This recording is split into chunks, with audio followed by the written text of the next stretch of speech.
قولوا قولا سدیدا۔ ایک مرتبہ ایسے ہی موقع پر حضرت معاذ بن جبل رضی اللہ تعالی عنہ، ان سے ہم پوری طرح متعارف ہو چکے ہیں، ایک بڑی طویل حدیث ان کی ہم پڑھ چکے ہیں، ان کے سامنے یہی بات آئی تو انہوں نے حیرت سے کہا کہ حضور، کیا جو کچھ ہم باتیں کرتے رہتے ہیں اس پر بھی ہمارا مواخذہ ہوگا؟ فرمایا شغلت کا امک ہے ہاں معاذ، یہ بڑے پیار بھرے انداز کی بات ہوتی ہے، اے معاذ تمہیں تمہاری ماں روئے، یہ وہاں کا محاورہ تھا جو بہت ہی اپنائیت والی بات ہوگی، اس میں ملامت کا ایک انداز۔ میں تو سمجھتا تھا کہ تم بہت دین کا فہم رکھنے والے ہو۔ اس کے بعد آپ نے فرمایا لوگوں کو جہنم میں منہ کے بل گرانے والی چیز سب سے زیادہ زبان کی کھیتیاں ہیں، حصائد السنتکم، زبان سے جو لفظ نکلتا ہے وہ ایک بیج بن کر آخرت کی سرزمین میں بویا جاتا ہے۔ اب اگر برا ہے تو کانٹے دار پودا اس سے نکلے گا، جھاڑ جھکاڑ، اور یہ تمہیں جا کر پھر کاٹنا ہوگا قیامت کے اندر۔ حصائد اس کو کہتے ہیں کھیتی کا کاٹنا جو ہوتا ہے، حب الحصید، ایک تو وہ جو پودا اور درخت موجود رہتا ہے، پھل آپ اتار لیتے ہیں، اگلے سال پھر پھل آ گیا، پودا وہی کا وہی ہے۔ حصائد السنتکم، تمہارے زبانوں کی بوئی ہوئی جو کھیتیاں ہیں، سب سے بڑھ کر جہنم میں گرانے والی شے وہ ہے۔ اسی میں بلکہ ایک ذرا اور حدیث بھی ہے، ذرا اس میں حیا کا پہلو مانے ہوتا ہے بیان کرنے میں، لیکن حدیث نبوی ہے، حکمت کا بہت بڑا خزانہ ہے۔ آپ نے فرمایا مسلمانوں مجھے تم دو باتوں کی ضمانت دے دو کہ تمہارے دو عضو جو بہت ہی چھوٹے چھوٹے سے، ان کا غلط استعمال نہیں ہوگا، جنت کی ضمانت میں دیتا ہوں۔ اب دیکھیے کوئی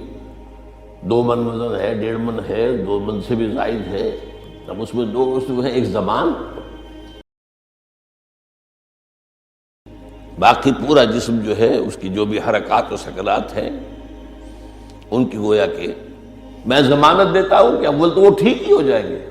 وہ غلط کام کریں گے نہیں۔ جیسے کہ ابھی آیت میں ہم نے دیکھا یا ایھا الذین آمنوا اتقوا اللہ وقولوا قولا سدیدا یصلح لکم اعمالکم، یہ کلام جو ہے شرطیہ ہے، اگر تم یہ کرو گے تو اللہ تعالیٰ تمہارے سارے اعمال درست کر دے گا، وَيَغْفِرْ لَكُمْ ذُنُوبَكُمْ، اور کبھی اگر خطا بھی ہو جاتی ہے انسان سے، ظاہر بات ہے الانسان مرکب من النسیان والخطا، تو اللہ معاف کر دے گا۔ یہ فلسفہ ہے دین کا، آپ کا رخ جو ہے سیدھا ہے، آپ صراط مستقیم پر چل رہے ہیں، یہ چلنے میں کہیں پاؤں پھسل گیا، گر گئے، پھر فوراً اٹھے پھر چلے تو اللہ معاف فرماتا ہے ان چیزوں کو۔ لیکن زندگی کا رخ ہی ٹیڑھا ہو گیا، اب تو معاملہ بالکل برعکس ہو گیا، اب تو جو قدم اٹھ رہا ہے وہ غلط رخ پر جا رہے ہیں، جتنا آگے بڑھیں گے صراط مستقیم سے اتنا ہی دور ہوتے جائیں گے۔ رخ سیدھا رہے، اللہ کے احکام اور اس کے رسول کی سنت، اس پر رخ پہ آدمی چل رہا ہے۔ جو اللہ چاہتا ہے عبادت رب، شہادت علی الناس اور اقامت دین کی جد و جہد، اس میں انسان لگا ہوا۔ اب خطا ہو گئی، غلطی ہو گئی، لغزش ہو گئی، تو ایک تو یہ ہے کہ گناہ کے اوپر ڈیرا لگا لیا جائے، ایک یہ ہے کہ گناہ ہو گئی فوراً اٹھے، جس کو سورہ نساء میں کہا گیا ہے